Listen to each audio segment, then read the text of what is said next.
ಒಂದು 30 ವರ್ಷ ಹಿಂದಕ್ಕೆ ಹೋಗೋಣ. ಇಷ್ಟು ಭರಾಟೆ ಇರಲಿಲ್ಲ, ಸರ್ಪದೋಷದ ಭರಾಟೆ ಇರಲಿಲ್ಲ. ಸರ್ಪದೋಷ ಒಂದು ವಿಚಾರಕ್ಕೆ ಮಾತ್ರ ನಮಗೆ ದೃಷ್ಟಿಗೋಚರವಾಗುತ್ತೆ, ಮಕ್ಕಳಾಗದೇ ಇರುವುದಕ್ಕೆ ಮಾತ್ರ, ಅಥವಾ ಮಕ್ಕಳಾಗಾಗಿ ಹೋಗ್ತಿರ್ತಾರೆ. ಸರ್ಪದೋಷದಿಂದ ಮಕ್ಕಳು ಹುಟ್ಟಿ ಸಾಯುವುದು ಅಥವಾ ಮಕ್ಕಳಾಗದೇ ಇರುವ ಯೋಗ ಅಂತ ಬಹಳ ಸುಸ್ಪಷ್ಟವಾಗಿ ಉಲ್ಲೇಖ ಇದೆ. ಬಿಟ್ಟರೆ ಸರ್ಪದೋಷಾತ್ ವಿವಾಹ ವಿಳಂಬ ಯೋಗ ಇಲ್ಲ, ವ್ಯಾಪಾರ ನಷ್ಟ ಯೋಗ ಇಲ್ಲ, ರೋಗ ಯೋಗ ಇಲ್ಲ, ಎಲ್ಲೂ ಹೇಳಿಲ್ಲ. ಸರ್ಪದೋಷ ಅಂತಂದರೆ ಆನುವಂಶಿಕವಾಗಿ ಬರ್ತಕ್ಕಂತಹ ಕರ್ಮದ ಫಲ. ಸರ್ಪದ ಪಾತ್ರ ಇದೆ, ಅದು ಎಷ್ಟಿದೆ ಅಂತಂದರೆ ಟಿಪ್ ಆಫ್ ಅನ್ ಐಸ್ಬರ್ಗ್. ಈಗ ತಂದೆ ಆಸ್ತಿ ಬೇಕು, ತಂದೆ ಮಾಡಿರೋ 2 ಸಾಲ ಇರುತ್ತೆ, ಅದು ಬೇಡವೇನು, ಬರಲ್ವೇನದು? ಅದೇ ಥರ ಎಲ್ಲಿವರೆಗೂ ದೇಹ ಇರುತ್ತೋ ಅಲ್ಲಿವರೆಗೂ ಇದು ನಿಮ್ಮನ್ನು ಬಿಡುವುದಿಲ್ಲ. ಅದನ್ನು ನಾವು ಸರಿ ಮಾಡಿಕೊಳ್ತಕ್ಕಂತಹ ಒಂದು ಪ್ರಕ್ರಿಯೆಗಳು ಮಾಡೋದಕ್ಕೆ ಸರ್ಪಶಾಂತಿ ಅಂತ ಹೆಸರು. ಈ 9 ನಾಗರು ಇರ್ತಾರೆ. ಈ 9 ನಾಗರಲ್ಲಿ ನಾವು ಪ್ರಶ್ನೆಯನ್ನು, ಜಾತಕವನ್ನು ನೋಡಿದಾಗ ಯಾವ ನಾಗನ ದೋಷ ಇದೆ ಅಂತ ಕಂಡುಹಿಡಬೇಕು. ಮೊದಲನೇದಾಗಿ ಆನುವಂಶಿಕವಾಗಿ ಬಂದಿರತಕ್ಕಂತಹ ದೋಷ ಅಂದರೆ ಸರ್ಪದೋಷ ಸುಮಾರು ಜನರಲ್ಲಿ ಇರುತ್ತೆ. ಆದರೆ ಹೊರಹೊಮ್ಮೋದು ಯಾವಾಗ? ಯಾವುದೋ ಒಂದು ಎಡವಟ್ಟು ಕೆಲಸವನ್ನು ಮಾಡಿದಾಗ. ಸರ್ಪ ಹಾವನ್ನು ಸಾಯಿಸುವುದು, ಸರ್ಪಾಂಡ ಅಂದರೆ ಹಾವಿನ ಮೊಟ್ಟೆಯನ್ನು ಒಡೆದಾಕುವುದು, ಸರ್ಪ ಶಿಶು ಚಿಕ್ಕ ಪುಟ್ಟ ಇರತಕ್ಕಂತಹ ಮಿಡಿನಾಗರಗಳನ್ನು ಸಾಯಿಸ್ತಕ್ಕಂಥದ್ದು, ವಲ್ಮೀಕ ಹುತ್ತವನ್ನು ಹೊಡೆದಾಕ್ತಕ್ಕಂಥದ್ದು, ಅದರಿಂದ ಜೀವನೋಪಾಯವನ್ನು ನಡೆಸ್ತಕ್ಕಂಥದ್ದು, ತಾಡನ ಅದನ್ನು ಹೊಡೆಯತಕ್ಕಂಥದ್ದು, ವಿಷ ವಿಕ್ರಯ ಅದರ ವಿಷವನ್ನು ತೆಗೆದುಕೊಂಡು ಮಿಲ್ಕಿಂಗ್ ಅಂತೀವಲ್ಲ ನಾವು, ಅದನ್ನು ತೆಗೆದುಕೊಂಡು ಅದನ್ನು ಮಾರಾಟ ಮಾಡ್ತಕ್ಕಂಥದ್ದು, ಆದರೂ ವಾಸ ಮಾಡ್ತಕ್ಕಂತಹ ನಿವಾಸ ಸ್ಥಾನಗಳಿಗೆ ಅಪಚಾರವನ್ನು ಮಾಡಿದರೆ ಅದಕ್ಕೆ ಸರ್ಪದೋಷ ಅಂತಕ್ಕಂಥದ್ದು. ಈಗ ನಾಗದೋಷ ಅಂದಾಕ್ಷಣಕ್ಕೆ ಎಲ್ಲರೂ ಹೋಗಿಬಿಟ್ಟು ಒಂದು ನಾಗಬಲಿ ಆಶ್ಲೇಷ ಬಲಿ ಮಾಡಿಸ್ತಕ್ಕಂಥದ್ದು ಹೇಳಿಲ್ಲ ಶಾಸ್ತ್ರದಲ್ಲಿ.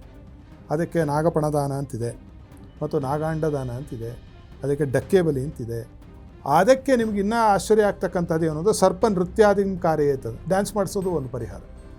ಆ ದೇವರ ಮುಂದೆ ವಿಶೇಷವಾಗಿ ಭರತನಾಟ್ಯ, ಕೂಚುಪುಡಿ ಇತ್ಯಾದಿ ನಮ್ಮ ಯಾವುದು ಭಾರತೀಯ ನೃತ್ಯದ ಒಂದು ವಿಧಿವಿಧಾನಗಳಿದೆ, ಆ ರೀತಿಯಾಗಿ ಯಕ್ಷಗಾನ. ನಾಗರಾಜ ಅಂತ ಹೆಸರಿಟ್ಕೊಂಡ್ರೆ ಸರ್ಪದೋಷ. ನಾಗಮಣಿ, ನಿಮಗೆ ಸರ್ಪದೋಷ ನೋಡಿ, ನಿಮ್ಮ ಹೆಸರಲ್ಲೇ ನಾಗ ಇದೆ. ಈ ಮಟ್ಟದ ಒಂದು ಬುದ್ಧಿಮತ್ತೆಯನ್ನು ಮೆರೆದಂತಹ ಪುಣ್ಯಾತ್ಮರು ನಮ್ಮ ಸಮಾಜದಲ್ಲಿದ್ದಾರೆ. ಇದು ಬಹಳ ದೊಡ್ಡ ದುರಂತ, ಇದು ಬಹಳ ದೊಡ್ಡ ದುರಂತ.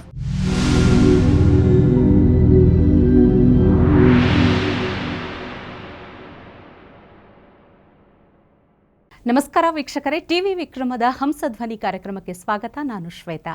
ಯೋಗ ಸೂತ್ರ ಮತ್ತು ಆಧ್ಯಾತ್ಮಿಕತೆಯ ಅರ್ಥಪೂರ್ಣ ವಿಚಾರಗಳನ್ನು ತಿಳಿಸುವಂತಹ ವೇದಿಕೆಯೇ ಹಂಸಧ್ವನಿ ಕಾರ್ಯಕ್ರಮ.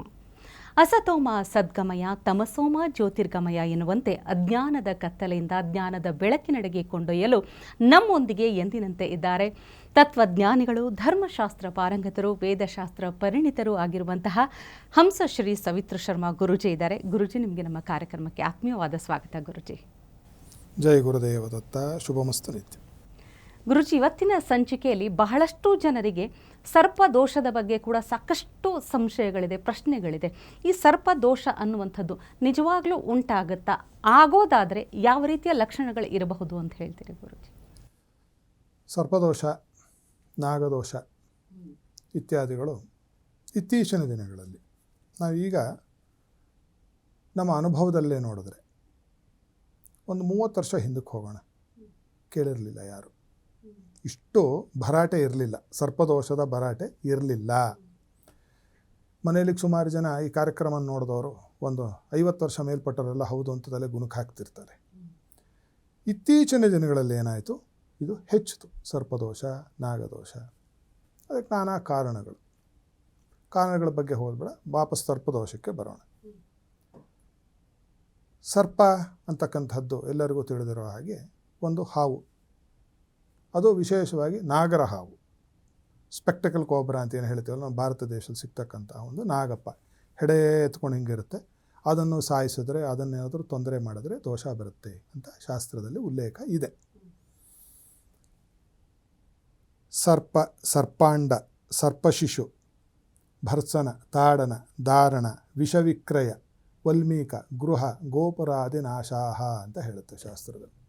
ಸರ್ಪ ಹಾವನ್ನು ಸಾಯಿಸುವುದು, ಸರ್ಪಾಂಡ ಅಂದರೆ ಹಾವಿನ ಮೊಟ್ಟೆಯನ್ನು ಒಡೆದಾಕುವುದು, ಸರ್ಪ ಶಿಶು ಚಿಕ್ಕ ಪುಟ್ಟ ಇರತಕ್ಕಂತಹ ಮಿಡಿನಾಗರಗಳನ್ನು ಸಾಯಿಸ್ತಕ್ಕಂಥದ್ದು, ವಲ್ಮೀಕ ಹುತ್ತವನ್ನು ಹೊಡೆದಾಕ್ತಕ್ಕಂಥದ್ದು, ಮೂಲಭೂತವಾಗಿ ಹುತ್ತದಲ್ಲೇ ಯಾವಾಗಲೂ ಹಾವಿರಲ್ಲ. ಹುತ್ತದ ಥರ ಇರ್ತಕ್ಕಂಥದ್ದು ದೊಗರಿನಲ್ಲೇ ಇರ್ತಕ್ಕಂಥದ್ದು, ಅದನ್ನು ಹಾಳು ಮಾಡ್ತಕ್ಕಂಥದ್ದು, ಅಥವಾ ಅದರಿಂದ ಜೀವನೋಪಾಯವನ್ನು ನಡೆಸ್ತಕ್ಕಂಥದ್ದು, ತಾಡನ ಅದನ್ನು ಹೊಡೆಯತಕ್ಕಂಥದ್ದು, ವಿಷ ವಿಕ್ರಯ, ಅದರ ವಿಷವನ್ನು ತೆಗೆದುಕೊಂಡು ಮಿಲ್ಕಿಂಗ್ ಅಂತೀವಲ್ಲ ನಾವು, ಅದನ್ನು ತೆಗೆದುಕೊಂಡು ಅದನ್ನು ಮಾರಾಟ ಮಾಡ್ತಕ್ಕಂಥದ್ದು, ಆದರೂ ವಾಸ ಮಾಡ್ತಕ್ಕಂತಹ ನಿವಾಸ ಸ್ಥಾನಗಳಿಗೆ ಅಪಚಾರವನ್ನು ಮಾಡಿದರೆ ಅದಕ್ಕೆ ಸರ್ಪದೋಷ ಅಂತಕ್ಕಂಥದ್ದು ಜ್ಯೋತಿಷ್ಯ ಶಾಸ್ತ್ರದಲ್ಲೂ ಹೇಳುತ್ತಿದ್ದು. ಅಂದರೆ ಮುಖ್ಯವಾಗಿ ಕಾಳಜಿ ಏನು ಈ ಪ್ರಶ್ನೆ ಹಿಂದಿದ್ದು ನನಗೆ ಅರ್ಥ ಆಗ್ತದೆ ಅಂದರೆ, ಇತ್ತೀಚಿನ ಎಲ್ಲರಿಗೂ ಸರ್ಪದೋಷ ಅಂಥೇಳಿ ಸ್ವಲ್ಪ ಪ್ರಚಾರ ಇರ್ತಕ್ಕಂಥದ್ದು, ಪರಿಹಾರವನ್ನು ಮಾಡ್ತಕ್ಕಂಥದ್ದು ಇದೆ ಅಂತ ಈ ಪ್ರಶ್ನೆಯನ್ನು ಕೇಳಿದ್ದೀರಾ ಅಂತ ಅನ್ಕೋತಿದ್ದೀನಿ.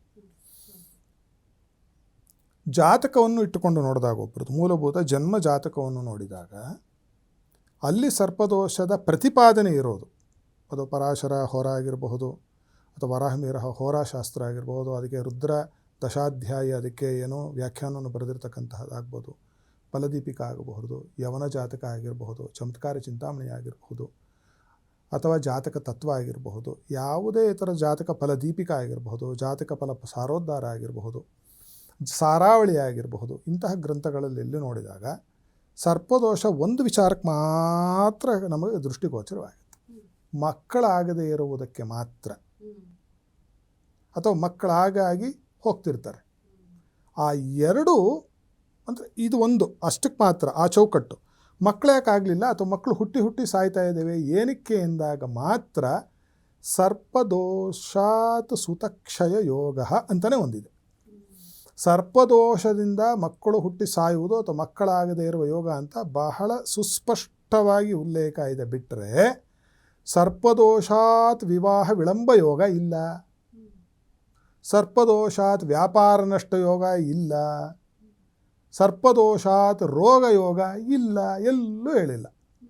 ಇದು ಎಲ್ಲಿ ಉಲ್ಲೇಖ ಬರುತ್ತೆ ಅಂತಂದರೆ, ಯಾರೋ ಏನೋ ತೊಂದರೆ ಆದಾಗ ಒಬ್ಬರು ಜ್ಯೋತಿಷ್ಕರು ದೈವಜ್ಞರ ಹತ್ರ ಹೋದಾಗ ಪ್ರಶ್ನಶಾಸ್ತ್ರದಲ್ಲಿ ಮುಖಾಂತರ ನೋಡಿದಾಗ ಅಲ್ಲಿ ನಮಗೆ ಅದಕ್ಕೆ ಲಕ್ಷಣಗಳು, ಅದಕ್ಕೆ ಕೆಲವು ಶಾಸ್ತ್ರದಲ್ಲಿ ಬಹಳ ಸುಸ್ಪಷ್ಟವಾದಂತಹ ಒಂದು ಅಫರಿಸಮ್ಸ್ ಅಂದರೆ ಸೂತ್ರಗಳಿದೆ.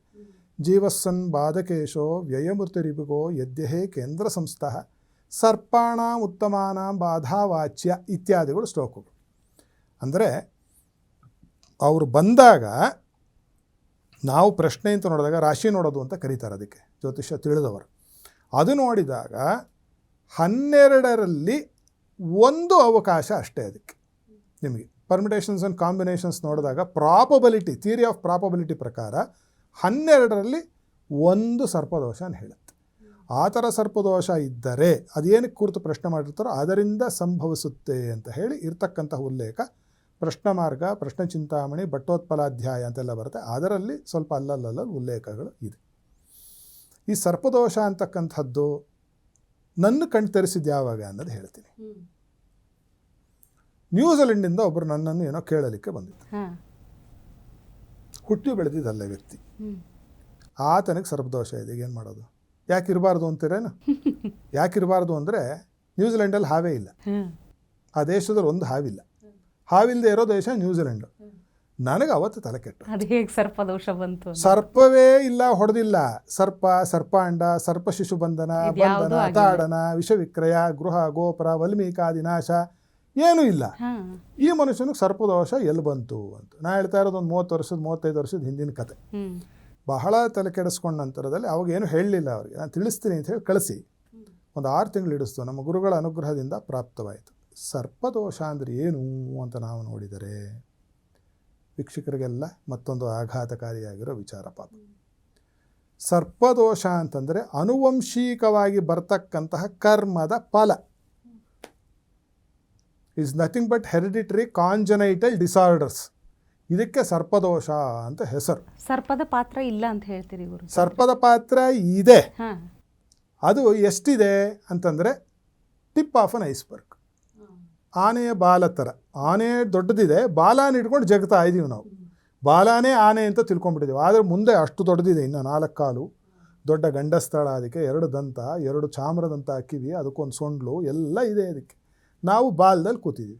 ಆ ಬಾಲವು ಇನ್ಸಿಡೆಂಟ್ಲಿ ನೋಡೋದಕ್ಕೆ ಸರ್ಪದ ಥರನೇ ಇರುತ್ತದೆ. ಈ ಸರ್ಪ ಅನ್ನೋದಕ್ಕೆ ಅರ್ಥ ಏನು ಅಂತಂದರೆ, ನಿಜವಾದ ಜ್ಯೋತಿಷ್ಯ ಶಾಸ್ತ್ರದಲ್ಲಿ ದೇಹದ ರಚನೆಗೂ ಗ್ರಹಗಳಿಗೂ ದೋಷಗಳಿಗೂ ಅವಿನಾಭಾವ ಸಂಬಂಧ ಇದೆ. ಈಗ ನಮ್ಮ ಬೆನ್ಮೂಳೆ ಇದೆಯಲ್ಲ, ಕಶೇರುಕ, ಆ ಮೇರುದಂಡವನ್ನು ನೀವು ತೆಗೆದು ಪಕ್ಕದಿಂದ ಡಿಸೆಕ್ಟ್ ಮಾಡಿ ನೋಡಿದ್ರೆ ನಿಮ್ಗೆ ಅದೊಂದು ಹಾವು ಥರನೇ ಕಾಣುತ್ತೆ.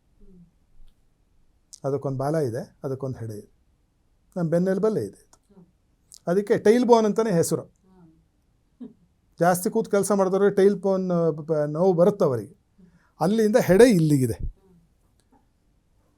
ಸಂಗೀತ ಶಾಸ್ತ್ರದಲ್ಲೂ ಅದುಂಟು, ಅದೇ ವೀಣೆ. ಈ ಮೇರುದಂಡಕ್ಕೂ ಸಂಗೀತ ಶಾಸ್ತ್ರದಲ್ಲಿ ನುಡಿಸ್ತಕ್ಕಂತಹ ವೀಣೆಗೂ ಅಲ್ಲೂ ಒಂದು ಬಾಲ, ಅಲ್ಲೇ ಒಂದು ಹೆಡೆ ಇರುತ್ತೆ. ನೀವು ನೋಡಿದ್ರೆ ಇದು ಎಲ್ಲ ಒಂದು ಓತಪ್ರೋತ ಒಂದಕ್ಕೊಂದು ಸೇರಿಕೊಂಡಿರ್ತಕ್ಕಂತಹ ಅಣ್ಣ ತಮ್ಮಂದು ರಕ್ತಂಗಿರಿ ಇವರೆಲ್ಲನೂ. ಈ ಥರ ಆನುವಂಶಿಕವಾಗಿ ಹೆರಿಡಿಟ್ರಿ ಡಿಸಾರ್ಡರ್ಸ್ ಅಂತ ಏನು ಹೇಳ್ತೀವಿ, ಅದಕ್ಕೆ ಜೆನೆಟಿಕ್ಸ್ ಭಾಷೆಯಲ್ಲಿ ಈಗ ಅದನ್ನು ಹೇಳಬೇಕಲ್ಲ ನಮ್ಮ ವೀಕ್ಷಕರಿಲ್ಲ, ಅದು ಸ್ಪಂದಿಸೋದಿಲ್ಲ ಈಗಿನ ಕಾಲದಲ್ಲಿ. ಅದೆಂಗೋ ಅಂದುಬಿಡ್ತಾರೆ. ಅಟಾವಿಸಮ್ ಅಂತ ಹೇಳ್ತಾರೆ ಹೆಸರು. ಅದೇನು ಅಂತಂದರೆ ರಿವರ್ಷನ್ ಟು ಆ್ಯನ್ಸೆಸ್ಟ್ರಲ್ ಟೈಪ್ ಅಂತ. ಈಗ ಏನಾಗೋಗುತ್ತೆ, ನನ್ನ ನೋಡಿದವ್ರು ನಮ್ಮ ಕುಟುಂಬದಲ್ಲೇ ಸುಮಾರು ಜನ ಹೇಳಿದ್ದಾರೆ, ಎಲ್ಲ ನಿಮ್ಮ ತಾತನ ಥರ ನೀನು, ಎಲ್ಲ ನಿಮ್ಮ ತಾತನ ಥರ ಅಂತ ಹಲವಾರು ವಿಚಾರಗಳಲ್ಲಿ. ಅಥವಾ ನಮ್ಮ ಮುತ್ತಾತನ ಥರ, ಅವ್ರಿಗೂ ಅಷ್ಟೇ ವಿದ್ಯೆ ಇತ್ತು, ಭಾಳ ಬುದ್ಧಿವಂತರಿದ್ದರು. ಅದೇನಂತಂದರೆ 17ನೇ ಶತಮಾನದಲ್ಲಿ ಯಾರೊಬ್ರು ಇರ್ತಾರೆ, 20ನೇ ಶತಮಾನದಲ್ಲಿ ಒಂದು ಮಗು ಹುಟ್ಟುತ್ತೆ, ಇದು ಇದ್ದಕ್ಕಿದ್ದಂಗೆ ಇಷ್ಟು ತಿಳುವಳಿಕೆ ಇದಕ್ಕಿರುತ್ತೆ. ಇದು ಹೆರಿಡಿಟ್ರಿಯಲ್ಲಿ ಪಾಸಾಗಿರುತ್ತೆ, ಇದು ಆನುವಂಶಿಕವಾಗಿ ಬಂದಿರುತ್ತೆ. ಇದಕ್ಕೆ ಅಟಾವಿಸಮ್, ರಿವರ್ಷನ್ ಟು ಆ್ಯನ್ಸೆಸ್ಟ್ರಲ್ ಟೈಪು. ತಾತ ಮುತ್ತಾತ ಮರಿತಾತಂದ್ರ ಥರ ಆಗುವ ಒಂದು ಸಾಧ್ಯತೆ ಇರುತ್ತೆ. ಆ ಥರ ಆದಾಗ ಏನಾಗುತ್ತೆ ಅಂದರೆ, ಈ ವಿದ್ಯೆ ಜೊತೆಗೆ, ರೂಪದ ಜೊತೆಗೆ, ಬಣ್ಣದ ಜೊತೆಗೆ, ಅವರ ಹಾವುಭಾವದ ಜೊತೆಗೆ ಅವ್ರಿಗಿರೋ ದೋಷನೂ ಬಂದು ಕುಕ್ಕರಿಸುತ್ತೆ. ಈಗ ತಂದೆ ಆಸ್ತಿ ಬೇಕು, ತಂದೆ ಮಾಡಿರೋ 2 ಸಾಲ ಇರುತ್ತೆ, ಅದು ಬೇಡವೇನು, ಬರಲ್ವೇನದು? ಅದೇ ಥರ ಅಯ್ಯೋ ನಮ್ಮ ತಾತ ಮಾಡಿದ್ದು ನಾವು ಯಾಕೆ ಅನುಭವಿಸ್ಬೇಕು ಸ್ವಾಮಿ ಅಂತಲೇ ಹೇಳ್ತೇನೆ. ಒಂದು ಕೆಲಸ ಮಾಡಿ ನಿಮ್ಮ ತಾತನ ಆಸ್ತಿ ಎಲ್ಲ ಅನಾಥಾಶ್ರಮ ಬರ್ಕೊಟ್ಬಿಡಿ, ದೋಷನೂ ಹೋಗುತ್ತೆ ಅಂತ ಹೇಳ್ತೀವಿ. ಎರಡನೇದು ಅಷ್ಟು ಬರ್ಕೊಟ್ರು ಹೋಗುತ್ತೇನೋ? ಹೋಗಲ್ಲ. ಯಾಕೆಂದರೆ ನಮ್ಮ ಮರಿತಾತ ಇದ್ದಿದ್ದಕ್ಕೆ ನನಗೆ ಇವತ್ತು ಈ ದೇಹ ಇರೋದು ಅಲ್ವೇ. ನಮ್ಮ ಮರಿತಾತ ಇದ್ದರು, ಅದಾದಮೇಲೆ ನಮ್ಮ ತಾತ ಇದ್ದರು, ಅದಾದಮೇಲೆ ನಮ್ಮ ತಂದೆಯವರಿದ್ದರು, ನಮ್ಮ ತಂದೆಯವರು ನಮ್ಮ ತಾಯಿಯವರು ಇದ್ದಿದ್ದಕ್ಕೆ ಈ ದೇಹ ಇದೆ. ಎಲ್ಲಿವರೆಗೂ ದೇಹ ಇರುತ್ತೋ ಅಲ್ಲಿವರೆಗೂ ಇದು ನಿಮ್ಮನ್ನು ಬಿಡುವುದಿಲ್ಲ. ಅದನ್ನು ನಾವು ಸರಿ ಮಾಡಿಕೊಳ್ತಕ್ಕಂತಹ ಒಂದು ಪ್ರಕ್ರಿಯೆಗಳು ಮಾಡೋದಕ್ಕೆ ಸರ್ಪಶಾಂತಿ ಅಂತ ಹೆಸರು. ಸರ್ಪಶಾಂತಿ ಅವರಿಗೆ ಅಷ್ಟವಂಶ ನವನಾಗಾಹ ಅಂತ ಹೇಳ್ತಾರೆ. ಅವರು 8 ವಂಶಗಳಿವೆ ನಾಗರಲ್ಲಿ. ಅದರಲ್ಲಿ 9 ನಾಗ ಇರ್ತಾರೆ.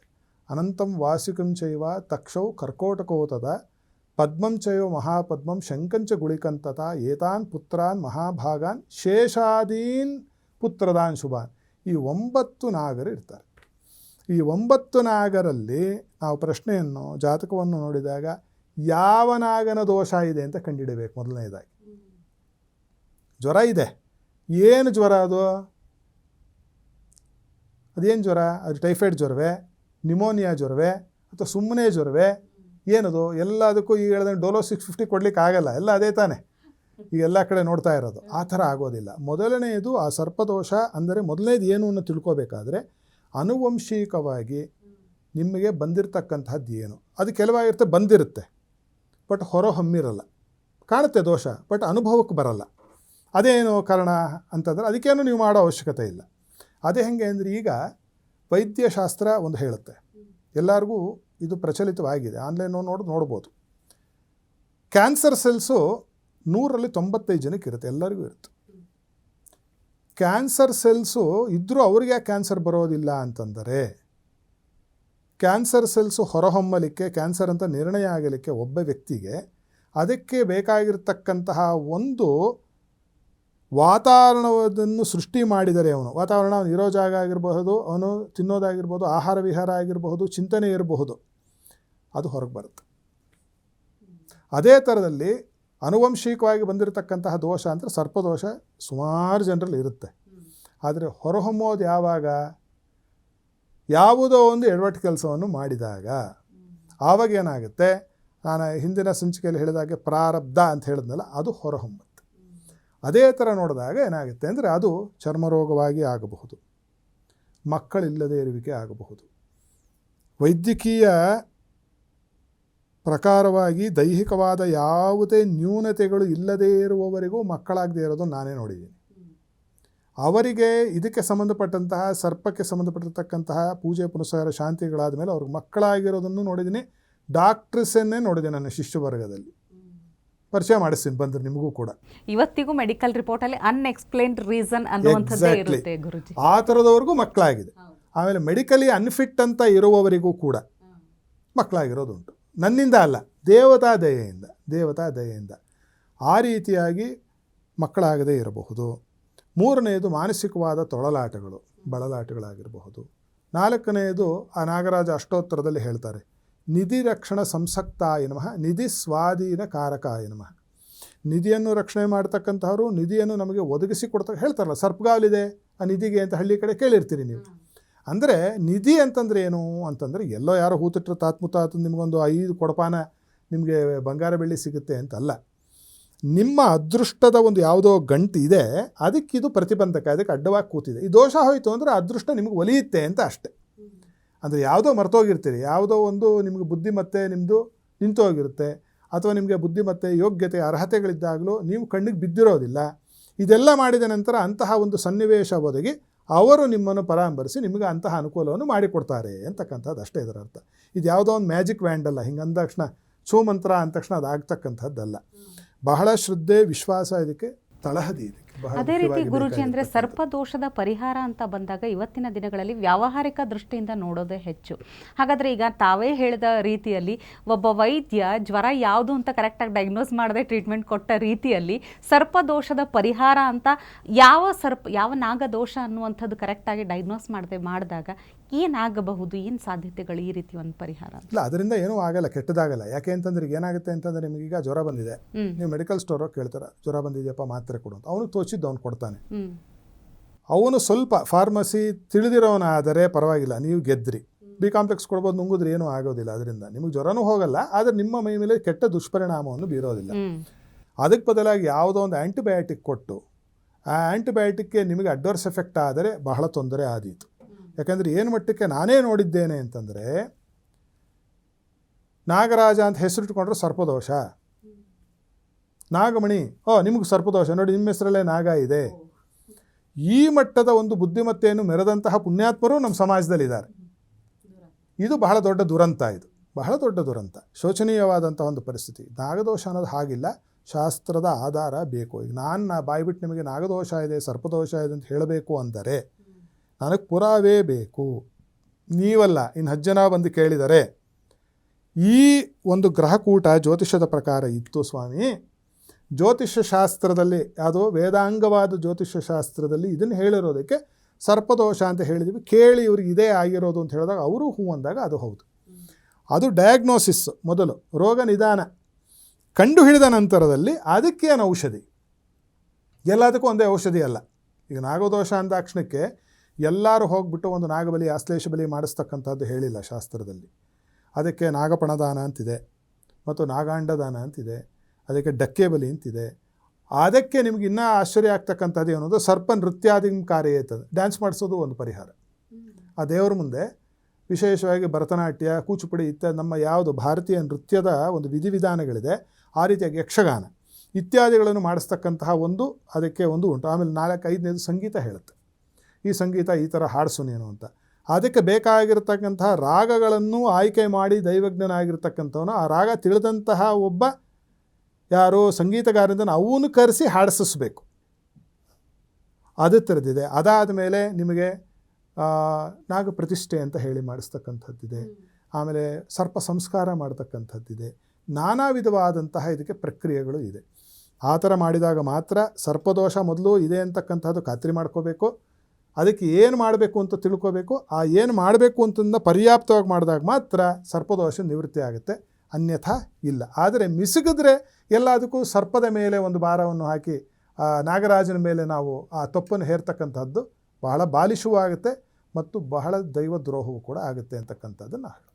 ಇದ್ರ ಜೊತೆಗೆ ಒಂದು ಅಂಜಿಕೆ ಅನ್ನೋದಿರುತ್ತಲ್ಲ ಗುರುಜಿ, ರಾತ್ರಿ ಕನಸಲ್ಲಿ ಹಾವುಗಳು ಬಂದು ಹೆದರಿಸ್ತಾ ಇದ್ದೀವಿ ಅನ್ನೋಂಥದ್ದು, ಅದನ್ನು ಕೂಡ ಸರ್ಪದೋಷ ಅಂತ ಪರಿಗಣಿಸೋದಕ್ಕೆ ಆಗುತ್ತಾ? ಇಲ್ಲ. ಈಗ ಆನೆ ಬಂದರೆ ಆನೆ ದೋಷ ಅಂತೀವಿ, ನಾಯಿ ಬಂದರೆ ನಾಯಿ ದೋಷ ಆಗೋಯ್ತಾಗ ಅಲ್ವಾ? ಅದು ಯಾವುದೋ ಕಾರಣದಿಂದ ಎಲ್ಲೋ ಕೇಳಿದಾಗ ಎಲ್ಲರಿಗೂ ಹಾವು ಅಂದರೆ ಭಯವೇ.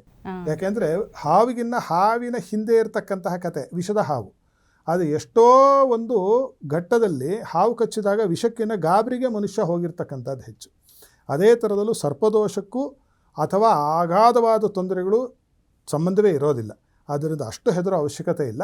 ನಮ್ಮ ಕರ್ಮದಲ್ಲಿ ನಾವು ನಿಷ್ಠೆಯನ್ನಿಟ್ಟು ಅದನ್ನು ಸರಿಯಾಗಿ ಮಾಡ್ತಾ ಯಾರಿಗೂ ಕೆಟ್ಟದನ್ನು ಬಯಸ್ದೆ, ಸರ್ಪದೋಷ ಇತ್ತು ಅಂತ ಯಾರೋ ಹೇಳಿದ್ರೆ ಕನಸಲ್ಲಿ ನಿಮಗೆ ನಾಗಪ್ಪ ಬಂದ, ಹೋಗಿ ಯಾವುದಾದ್ರು ಸುಬ್ರಹ್ಮಣ್ಯ ದೇವಸ್ಥಾನಕ್ಕೋ ನಾಗಪ್ಪನ ದೇವಸ್ಥಾನಕ್ಕೋ ಹೋದ, ಒಂದು 5 ದಿನ 6 ದಿನ ಒಂದು ವಾರ ಭಕ್ತಿ ಶ್ರದ್ಧೆಯಿಂದ ನಮಸ್ಕಾರ ಅನನ್ಯವಾದ ಪ್ರಾರ್ಥನೆ ಮಾಡಿದ್ರೆ ಸಾಕಾದೀತು. ಅನ್ಯಥಾ ನೀವೇ ಡಿಸೈಡ್ ಆಗಬಾರ್ದು. ನೀವು ಪೂಜೆ ಮಾಡಿಸೋದ್ರಿಂದ ನನಗೂ ನಿಮಗೂ ಇಬ್ಬರಿಗೂ ಅದರಿಂದ ಏನೂ ಲಾಭವೂ ಇಲ್ಲ ನಷ್ಟವೂ ಇಲ್ಲ. ಆದರೆ ಏನಾಗುತ್ತೆ ಅಂದರೆ ಭಯ ಅಂತಕ್ಕಂತಹ ಒಂದು ಯಾವಾಗಲೂ ನಿಮ್ಮ ತಲೆಯಲ್ಲಿ ಉಳಿದು ಬಿಡುತ್ತೆ. ಅದೇ ವಿಷಬೀಜವಾಗಿ ವಿಷವೃಕ್ಷವಾಗಬಹುದು. ಅದರ ಕಡೆ ಗಮನ ಕೊಟ್ಟರೆ ಸಾಕು. ಖಂಡಿತ ಖಂಡಿತ ಗುರುಜಿ. ದ್ವೇಷ ದೋಷ ಅನ್ನೋದಕ್ಕೆ ಸಾಕಷ್ಟು ಖ್ಯಾತಿ ಪಡೆದುಕೊಂಡಿರುವಂಥ ಸರ್ಪ ದೋಷದ ಬಗ್ಗೆ ಸಾಕಷ್ಟು ಮಾಹಿತಿಯನ್ನು ಕೊಟ್ಟಿದ್ದೀರಿ. ಧನ್ಯವಾದಗಳು ಗುರುಜಿ. ಸರ್ವೇ ಜನ ಸುಖಿನೋ ಭವಂತು. ನೋಡಿದ್ರಲ್ಲ ವೀಕ್ಷಕರೇ, ಸರ್ಪ ದೋಷದ ಬಗ್ಗೆ ಇರುವಂತಹ ಪ್ರಶ್ನೆ ಅನುಮಾನಗಳಿಗೆ ಉತ್ತರ ಸಿಕ್ಕಿದೆ ಅಂತ ಅನ್ಕೊಳ್ತಾ ಇವತ್ತಿನ ಸಂಚಿಕೆ ಮುಗಿಸ್ತಾ ಇದ್ದೀವಿ. ಹಾಗೆ ಗುರುಜಿಗಳನ್ನ ನೇರವಾಗಿ ಭೇಟಿಯಾಗುವಂಥ ಕಾತರತೆಯಿಂದ ಕಾಯ್ತಾ ಇರುವಂಥವರಿಗೆ ನಮ್ಮ ಸ್ಕ್ರೀನ್ ಮೇಲೆ ಕಾಣುವಂಥ ನಂಬರನ್ನು ಕಾಂಟ್ಯಾಕ್ಟ್ ಮಾಡಬಹುದು. ಅವರನ್ನು ನೇರವಾಗಿ ಭೇಟಿಯಾಗಬಹುದು. ನಿಮ್ಮ ಸಮಸ್ಯೆಗಳಿಗೆ ಪರಿಹಾರವನ್ನು ಕಂಡುಕೊಳ್ಬಹುದು ಅಂತ ಹೇಳ್ತಾ ಇವತ್ತಿನ ಸಂಚಿಕೆ ಮುಗಿಸ್ತಾ ಇದ್ದೀವಿ. ನಮಸ್ಕಾರ.